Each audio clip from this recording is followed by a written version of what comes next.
So friends, if you want others to respect you, value your opinions, and follow your lead, you must make yourself a person of influence. In today's world, people tend to follow those they perceive as stronger or more authoritative. One concept that can aid you in this pursuit is the reverse of positive psychology. This powerful concept is utilized by some of the world's most influential figures, including big corporations, politicians, and other high-powered individuals. Reverse psychology works by influencing others indirectly, guiding their choices without outright asking for what you want. In the end, things turn out just as you intended. Today, I'll share 7 psychological tricks that can help you gain more control over your family, friends, and others in your social circle. These tactics will make people respect, agree with, and value you more. The first rule, even if you're highly interested, act like you're not. A social psychology professor at the University of Arizona explains that people naturally react against perceived restrictions on their freedom, doing the opposite of what they're told as a way to reclaim their autonomy. How often have you found yourself deeply invested in someone, trying hard to change them, only to have them pull away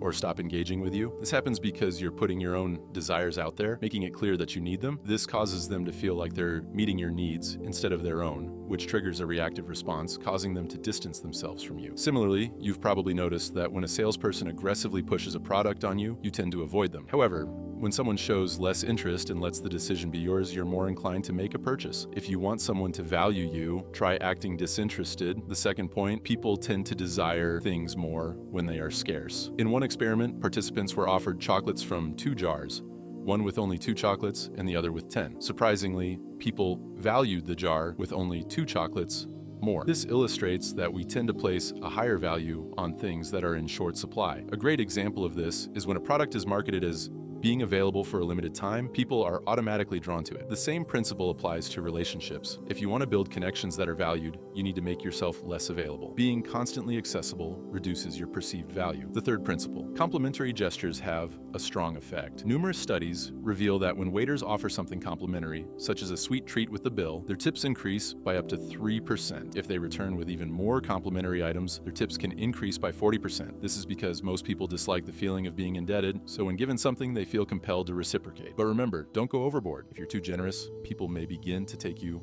for granted. Balance is key. The fourth point, most individuals don't like admitting they're wrong. Rather than acknowledge their ignorance, they project confidence or pretend to know things they don't. Studies show that when people were asked to assess their driving abilities, almost 80% rated themselves above average, though only 49.9% were actually above average.